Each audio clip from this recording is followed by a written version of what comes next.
ஆனந்தி ரூமில் இருக்காங்க. வீரா வராரு. வந்து சொல்கிறாரு, இங்கே பாரு, உங்கள் அண்ணனுக்கு நான் லேப்டாப் வாங்கி கொடுத்துருக்கேன். உங்கள் வீட்டில் இருக்க எல்லாருக்கும் நிறைய பண்ணியிருக்கேன். அது மட்டும் இல்லை, உனக்கு வைர மோதிரம் வாங்கி கொடுத்துருக்கேன். எல்லாமே சேர்த்து 3,50,000 ரூபா பணம் இருக்குது. அந்த பணமும் நீ தான் தரணும் அப்படின்னு சொல்கிறாரு. அதை கேட்டோன்னே அப்படியே ஆனந்திக்கு கோவமாக வருது. அப்படியே கையில் இருக்க அந்த வைர மோதிரத்தை அப்படியே கழட்டி மூஞ்சிலே அடிக்கிறாங்க. நான் என்ன பண்ண உனக்கு, எதுக்காக என்னை போட்டு இப்படி டார்ச்சர் பண்ணிகிட்ருக்க அப்படின்னு கேட்குறாங்க. இங்கே பாரு ஆனந்தி, அப்படி தான் நான் பண்ணுவேன். ஏன்னா நான் கொடுமைப்படுத்துகிறவன்.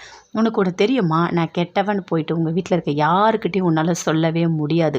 ஏன்னா அவங்கக்கிட்ட நான் நல்ல பேர் எடுத்து வச்சுருக்கேன். நீ சொன்னால் கூட அவங்களால நம்பவே மாட்டாங்க அப்படின்னு வீரா சொல்கிறாரு.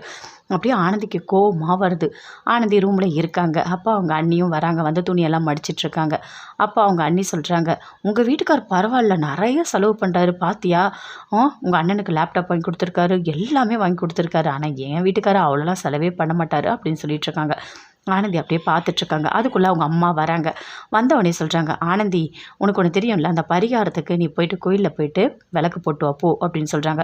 இல்லைம்மா நான் போகல அப்படின்னு ஆனந்தி சொல்கிறாங்க. இங்கே பாருமா, போய் விளக்கு போடு, அப்போ தான் பிரச்சனை எல்லாமே சரியாகும் அப்படின்னு சொல்கிறாங்க. சரிம்மா நான் போகிறேன் அப்படின்னு சொல்லிட்டு அங்கேருந்து அப்படியே போகிறாங்க. குணவதிக்கு ஃபோன் பண்ணி பேசிகிட்டு இருக்காங்க. நடந்த எல்லாத்தையுமே குணவதி கிட்ட சொல்கிறாங்க. அதை கேட்டவுடனே குணவதி அப்படி சொல்கிறாங்க, என்ன அவன் அவ்வளோ கெட்டவனாக இருக்கான் அப்படின்னு சொல்லிட்டு அப்படியே வராங்க. சரின்னு கோயிலுக்கு போகிறாங்க. கோயிலுக்கு போய்ட்டு விளக்கு போடலான்னு போகிறாங்க.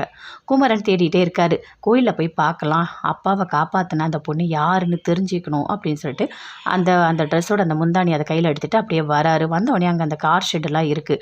கோயிலாண்ட அங்கே போய் விசாரிக்கிறாரு. எங்கள் அப்பாவை காப்பாற்றின அந்த பொண்ணை நீங்கள் பார்த்துருக்கீங்களா அப்படின்னு சொல்லிட்டு, அந்த பொண்ணு எனக்கு அடையாளம்லாம் தெரியும், கடலில் விழுந்தார் உங்கள் அப்பா, அவர் தானே அப்படின்னு சொல்கிறாங்க. ஆமாம் ஆமாம் அவர் தான் அப்படின்னு சொல்லிட்டு குமரன் சொல்கிறாரு. அந்த பொண்ணு எனக்கு தெரியும், நான் பார்த்தா கண்டிப்பாக சொல்கிறேன் அப்படின்னு சொல்லிட்டு அங்கேருந்து அப்படியே போகிறாரு. போனோடனே கண்டிப்பாக கோயிலில் தான் இருப்பாங்க அப்படின்னு சொல்லிட்டு, அதுவும் அந்த ரெட் கலர் சாரி மாதிரி தான் தெரியுது அப்படின்னு அங்கே இருக்கவர் சொல்கிறாரு. அப்படியா, நான் போகிறேன் அப்படின்னு சொல்லிட்டு குமரன் அப்படியே பின்னாடியே போகிறாரு. ஆனந்தியும் அப்படியே உள்ளே போகிறாங்க. உள்ளே போனோடனே ஆனந்தி அப்படியே கோயிலுக்குள்ளே போகிறாங்க. கோயிலுக்குள்ளே போய் பார்த்தா எல்லாருமே இருக்காங்க. என்ன இது நிறைய சாரீ இருக்கே, ஐயோ இதில் யார் ரெட் கலர் சாரியாக இருப்பாங்கன்னு தெரியலையே அப்படின்னு சொல்லிட்டு அப்படியே குழப்பமாக பார்க்குறாரு.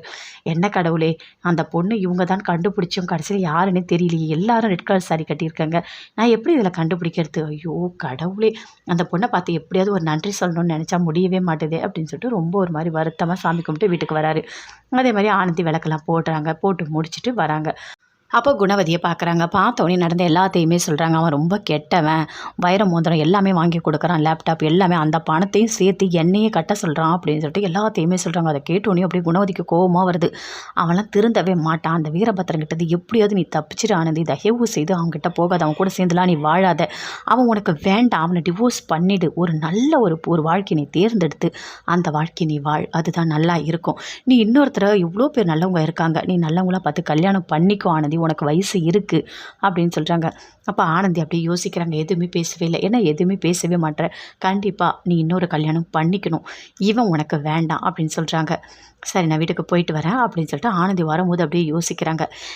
இவனோட சேர்ந்து வாழற எண்ணம் எனக்கு சுத்தமாக கிடையாது, கண்டிப்பாக என்னோடய வாழ்க்கையில் ஒரு நல்லது நடக்கும் அப்படின்னு சொல்லிட்டு அப்படியே வீட்டுக்கு வராங்க.